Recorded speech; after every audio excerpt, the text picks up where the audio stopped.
Do you feel like your family's budget is completely out of control? You're not alone. You're absolutely not alone in that. Hi guys. What is that? I see. My ponytail. Whoop. How you guys doing? My name is Angela. I've been a stay-at-home mom basically my entire adult life and a homeschool mom for over a decade. And in less than 5 years, I'm going to be officially retiring from that position. I can't believe it. My dog doing? And don't mind that mess back there.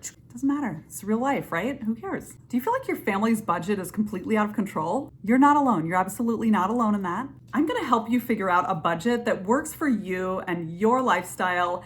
And it's going to be exactly what you need to feel like you can achieve financial freedom, be a little bit less stressed about your finances, be able to save money, and just know where your money's going. This is going to be practical advice that you can use from a real person. I'm real. Let's go. I'll show you how I do it. So the main thing I want to start out with is why we're talking about budgeting at all. Why is budgeting important? I'm sure you've heard it all, probably you've heard it all, whatever. But this is a reality check from me because I'm a real person, I'm a real woman, maybe just like you, maybe you're not a woman, but you need some help with your finances. I'm real, I've lived through it, I've been bad with my money, and I want to help teach you what I've done. The main reason that budgeting is so important is because you're always going to need money. You're always going to need money. That never ends. Because on planet Earth, money makes the world go round, right? It just does. And another reason is you work really hard for your money. No one just has money coming out of nowhere. You work really hard for it. Or maybe your partner works really hard for it and you're a stay-at-home, you're a homemaker like I was for so long. No matter what the situation is, your money is important to you and you've put work into it, or someone that you cared about has put work into it. So you guys deserve to know where all your money's going. Budgeting is important for that reason alone. You work too hard to have your money slip away and have no idea where it ended up. I'm also going to talk about some common mistakes that people make with money. So there are some pretty common mistakes. Maybe you'll see yourself in some of these. The biggest one is, number one, just not having a budget, not knowing where your money is going. Another one is overspending. We've all been there. One time I bought a dog for $500 when we had no money, and then they turned off our electricity because we didn't pay our bill. That was really smart, real smart. So that's what I'm saying. Everybody's been there. You've made poor financial decisions. It's another reason that budgeting is so important. Another reason is that finance struggles are really stressful. You deserve not to have to be stressed out. Again, you already worked so hard for this money. Why be stressed out after maybe you were stressed out at work or something? You don't need to be stressed. Nobody wants to be stressed. I don't want you to be stressed. Don't be stressed. I don't want you to be stressed. Money issues can bring a lot of stress into a household and a family, into a marriage, just you on your own. It can bring a lot of stress in. So that's another thing. So overspending is huge. Overspending is a major problem for a lot of people. Not knowing where your your money is going. Refusing to create a budget. Maybe just sometimes it's like you grew up in a situation where you didn't have a lot of money and you feel like you don't deserve better than that. You do. You are more than whatever you had going on in your household when you were a child. You deserve financial freedom. Budgeting is going to help you get there. Another problem a lot of people have is just consumerism in general. Seeing something on TV and feeling like, yeah, she's right. I gotta have that. I gotta have it. It's a really great person that does these shopping videos that I've watched. She's actually really excellent. I need to find her and link her down there, but maybe not since we're talking about budgeting, because she makes you want to go out and shop. And we are consumers by nature. We see something, we want it. That's why commercials work so well. That's why billboards are totally worth the money they put into them. And consuming without thinking is another huge problem that we have. We overspend. We make impulse decisions. We go shopping when we don't need to.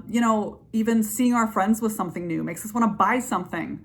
You gotta have a budget and stick to it. It's gonna make everything so much easier. All right, let's get into it. So get out your pen and paper. I always say that, and I really believe in that. I don't care what people say about the digital world. Putting something down on pen and paper makes it real, and you can come back to it over and over again. It doesn't get lost in the shuffle on your phone. Just get out the pen and paper, just do it. I want you to make a list of all of your family's income and all of your family's expenses. If you're just doing this on your own, you can just list your own. If you're doing it between yourself and a spouse or a partner, you can do it that way. So first of all, you need to figure out your family's income.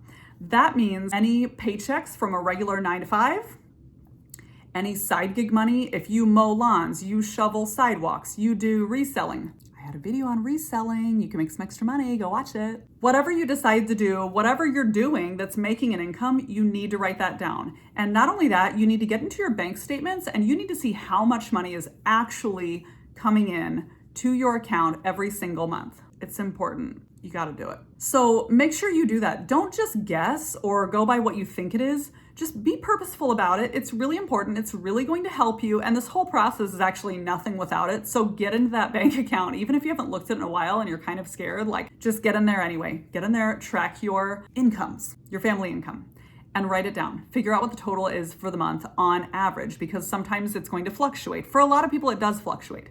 That's completely normal. Write down your income. The next thing you want to do is you want to write down your monthly expenses. Now, this is going to take a little bit of time, but it's really important also that you look at your bank statement or look at your bank account online if you have something like mine on an app, and you want to track all of the expenses. So start with the things that are must-haves first, and then we're going to get to some other stuff. So start looking at all of your expenses, the things that stay the same every month, like your car insurance, your phone bill, anything that stays the same every single month, start with that. So let's dive into this a little bit deeper, because this is where a lot of people already just refuse to look at it.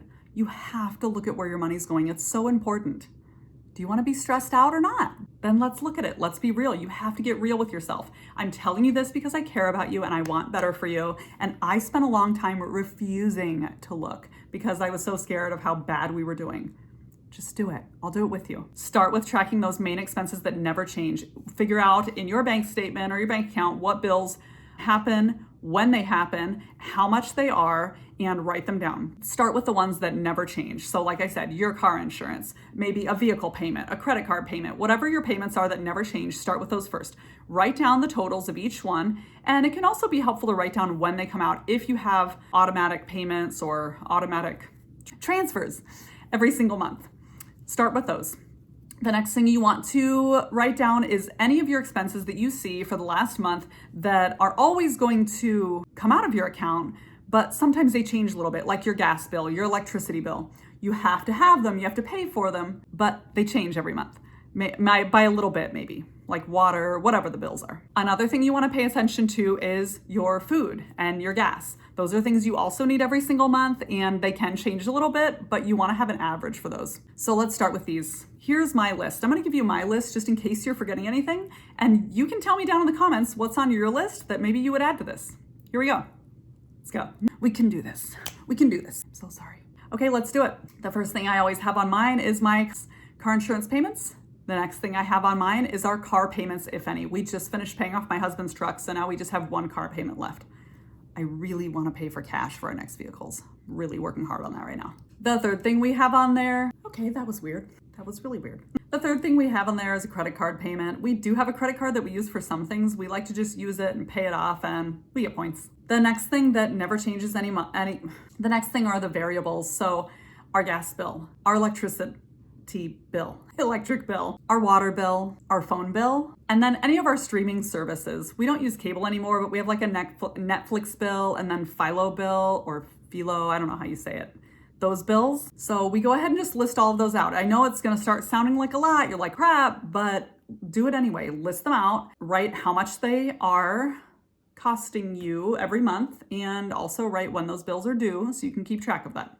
It's going to start looking like a lot, but trust me, you want to do this because I'm going to help you with this. Next are the grocery bill and the gas bill. Those can tend to change every month, but look at your average for your grocery bill and your average for your gas bill. You're going to want to figure out your average. If you can't figure out how to do that, maybe your spouse is like good at math. Otherwise, do what I always do for anything I'm not sure what I'm doing. ChatGPT or YouTube. They can help. So once you've got all those and you figure out your averages for those, then you need to figure out fun stuff, because fun stuff is hugely important. Wait, I missed a category.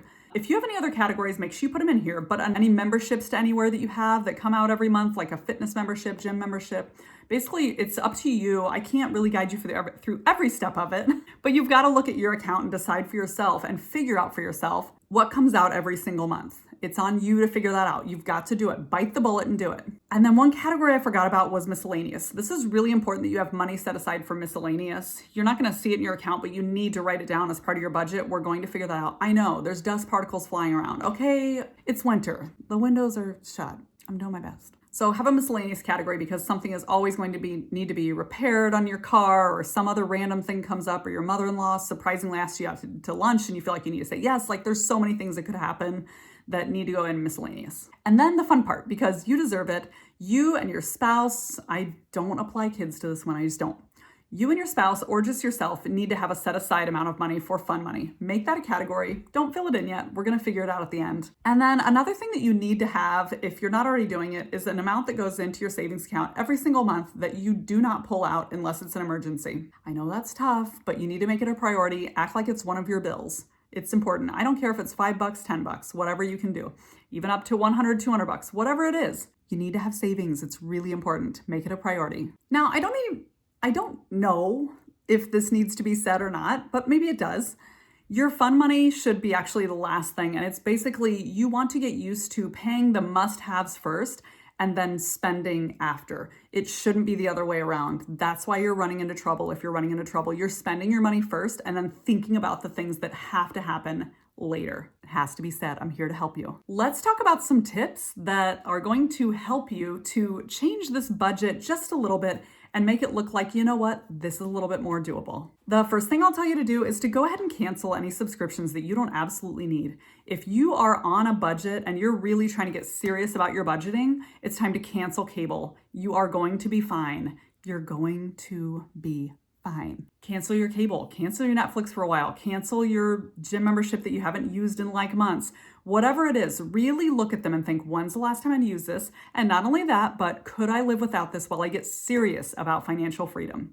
I guarantee if you're ready to get serious, you'll be able to get rid of some of that stuff. If you're not ready to get serious, you won't find anything you can get rid of. That's just the hard truth. You gotta be real with yourself and really go like, can I cut this out? Give it time. There's gonna be things you think you're gonna miss and you're not really gonna miss them that much. Next, set some realistic goals. Like I said, if you're ready to start cutting some things out of your budget to make it less stressful for you, perfect. Another thing that's gonna make you less stressed is to set some realistic goals for yourself. I want these goals to be realistic. If you don't have $100 to put in a savings every month, don't set that goal for yourself. Don't stress yourself out. If you know you could do $5 or $10 a month, it doesn't matter if that seems like nothing, just do it because you've got to start somewhere. Set realistic goals. If you have another realistic goal, like, you know what, every time I go to the store, I'm going to pick one item that I don't need. I'm going to put it back. I'm going to say, no, I'm not going to get that. I'm going to save $10. I'm not going to do that. Find some ways that you can think about realistic goals that are going to make your life easier. Do some research, come up with them. Again, Google and YouTube and things, they're your best friends. Find some ways that you can come up with realistic goals. Hey, wait, don't leave my video and go to somebody else's YouTube video. Come back here. I want to help you. They just have other ideas. So set up some just really simple things that you can do to make it less stressful for you as far as realistic goals go. How can I save money realistically? This is going to be individual to everyone. So I just would tell you to get creative, figure out what you can do. I did it. You can do it. And it's really different for each family and each person. The next tip that I have for you, it's really important, is accountability. If you don't have an accountability partner for your budgeting goals, find somebody that you know you can trust and you can hold each other accountable. Also, your spouse, if you have a spouse or a partner in life, should really be involved in this. I know that's a lot easier said than done for some people, and it is harder when they're not involved in it. But you've got to really just show them the perks of having financial freedom. And that is just like, hey, listen, just to give you an example here. Hey, listen, honey, I really want us to be able to be financially free in the future. So right now, can you help me? And we can maybe help each other just to really pull it in and reel in our spending and figure out our budget. I just want our future to be less stressful. Try it. That could work, you know? But most of all, I need to tell you something. You really have to hold yourself accountable the most. Don't put it out on everybody else to hold you accountable. You are your own best friend or your worst enemy when it comes to budgeting. You gotta hold yourself accountable, even if it's really difficult. You gotta do it, just like everything else in life. Hold yourself accountable. Tell yourself, Angela, I know I want financial freedom. I don't want to be stressed about money anymore. I'm going to do this. I'm going to hold myself accountable. You can do it. I believe in you. Yeah. I want to remind you too here that budgeting is not set in stone. You may have something that changes from month to month. Your son starts soccer, you need to make some changes. Things are going to be different. Maybe you're out of town for a week or something like that. Well, I don't know. I can't really think of an example for that. I'm sure I could if you gave me time. But there are going to be fluctuations in your budget. Things come up, things change. Whatever changes month to month, you need to make adjustments for that every single month. It's important. Make sure you do it because things are not always going to be set in stone, and that's okay. So what kind of questions do you have? Drop them down in the comments. I'm going to create some links to some websites that you can go to that will help you budget. I'm also going to list some apps that you can use to help you budget, or you can do like me, good old pen and paper. It's really, I just like pen and paper. It just makes it feel real when you write something down. You write down a goal or anything else, it feels real when you write it down. When you put it into an app or something, it's just like everything else. It gets lost in the mix with all your other apps. It's easier to ignore. I don't know. I think it's like a psychological thing. So I want you to put this plan into action today. If you start writing down your budget and you're realizing that your expenses are superseding your income, something's gone terribly wrong. This doesn't work. You have to cut back. You have to figure out how you can cut back. I don't care how you do it. Find a way. Another thing you can do if you haven't done it yet is go back and watch my videos on some of the ways that I make extra money every month. That's really going to be helpful to you. It's just something that anybody can do. I've done for years. Don't pay attention to the haters that say it doesn't work. Doesn't matter what they say. It works. It's just my life and I've lived it and nobody can tell me it hasn't worked because I've lived it. So people are so crazy. And now create your budget. Create that budget. Income, expenses, must-haves, and then fluctuating things that are must-haves, right? Your fun money, your savings, and your miscellaneous. Include everything. Make savings a priority. Seriously, make savings a priority. Because something's always going to break down. You're going to need savings. You have to go to the hospital. You need savings. You need something, all of a sudden, emergency, savings. And don't get into that savings account unless it's an emergency. Don't pop in there because you need some cash out to go to a garage sale. That's crazy. And make sure you give yourself room for some fun. But fun has to come after your regular expenses. It's just the way it is. Get used to that. Could you guys do me a favor? Don't leave yet. Don't leave. I got something important to say. Could you go down into the description of this video and go ahead and check out my Pinterest? There are some links there with all kinds of items that you might enjoy. Before you do any shopping, just check out my link to Pinterest and see if there's anything you need in there first. Just so you know, they are affiliate links, so I get like a little tiny kickback anytime you purchase something through my Amazon store. I mean, whatever. But it really helps support the channel. I really appreciate you guys. Another way you can support my channel is to please hit subscribe if you haven't already. Please like this video for me and leave a comment, maybe even leave a couple comments. Share this with somebody you know that needs some budgeting help. I know you know people that need budgeting help. I know you do. It's not just you. I really appreciate you guys. Thanks so much. And let me know how your family budgeting is going down in the comments below. I'll see you guys next time. Bye for now. And here we see the rare and mysterious nerd mom. She has been homeschooling her kids for so long. She's got nothing left to give us. But this ridiculousness. Her faces and her mannerisms can be quite scary. But we can all agree that she is indeed a true wonder. Thank you for watching this video and for toughing it out with the rest of us. Subscribe for more nerdy content. Don't leave me alone to deal with this